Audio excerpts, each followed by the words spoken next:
ସପ୍ତାହକରେ 19 ଲକ୍ଷ ଭକ୍ତ ଦର୍ଶନ କଲେଣି ଶ୍ରୀରାମ ମନ୍ଦିର। ପ୍ରତିଦିନ ଲକ୍ଷେ ଶ୍ରଦ୍ଧାଳୁ ପହଞ୍ଚୁଛନ୍ତି ଅଯୋଧ୍ୟା। ଭବ୍ୟ ମନ୍ଦିରରେ ଶ୍ରୀରାମଙ୍କ ପ୍ରାଣ ପ୍ରତିଷ୍ଠା ପରେ ଏବେ ଲକ୍ଷ ଲକ୍ଷ ଭକ୍ତ ଅଯୋଧ୍ୟା ପହଞ୍ଚିବାରେ ଲାଗିଛନ୍ତି।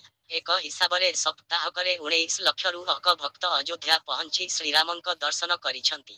ରାମ ମନ୍ଦିରରେ ବାଳକ ଶ୍ରୀରାମଙ୍କୁ ଦେଖ ଭକ୍ତଙ୍କ ଆଖିରୁ ଆନନ୍ଦାଶ୍ରୁ ଗଡୁଥିବାର ମଧ୍ୟ ଦେଖାଯାଉଛି। କେବଳ ଏତିକି ନୁହେଁ, ସପ୍ତାହକରେ ରାମ ମନ୍ଦିରକୁ କୋଟି କୋଟି ଟଙ୍କା ଦାନରେ ମିଳିଲାଣି। ଆଗାମୀ ଦିନମାନଙ୍କରେ ଏଠାରେ ଦର୍ଶନାର୍ଥୀଙ୍କ ଭିଡ଼ ଆହୁରି ବଢ଼ାଇବ ବୋଲି ଆକଳନ କରାଯାଉଛି।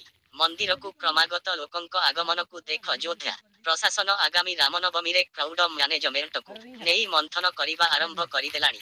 ରାମ ମନ୍ଦିରକୁ ପ୍ରତ୍ୟହ ଛୁଟୁଥିବା ଭକ୍ତଙ୍କ ସୁଅକୁ ଦେଖ ଯୋଗୀ ମନ୍ତ୍ରିମଣ୍ଡଳର ମନ୍ତ୍ରୀମାନଙ୍କ ଅଯୋଧ୍ୟା ଗସ୍ତକୁ ଏବେ କିଛି ସମୟ ଲାଗି ରୋକି ଦିଆଯାଇଛି।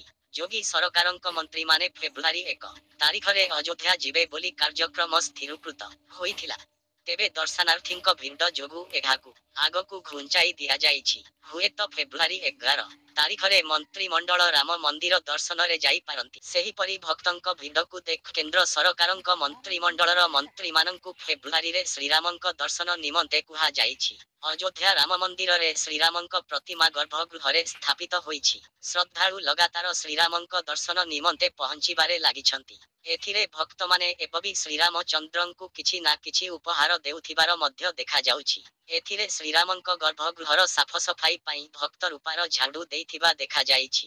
ଉଲ୍ଲେଖଯୋଗ୍ୟ ଯେ ଅଯୋଧ୍ୟା ରାମ ମନ୍ଦିରରେ ଭକ୍ତଙ୍କ ଭିଡ଼କୁ ଦେଖ ରେଳବାଇ ବିଭିନ୍ନ ରାଜ୍ୟ ଓ କେନ୍ଦ୍ର ଶାସିତ ପ୍ରଦେଶରୁ ଅଯୋଧ୍ୟାକୁ ଚାଲିବାକୁ ଥିବା ଆସ୍ଥା ଟ୍ରେନ୍ ସଞ୍ଚାଳନ ତାରିଖକୁ ଆଗକୁ ବଢ଼ାଇ ଦେଇଛନ୍ତି। ରେଳ ମନ୍ତ୍ରାଳୟଙ୍କ ସୂତ୍ରରୁ ନୂଆ ପ୍ରସ୍ତାବ ଅନୁସାରେ 1 ଫେବୃଆରୀ 2024ରୁ ଆସ୍ଥା ଟ୍ରେନ୍ ଚାଲିବାର ଅଛି।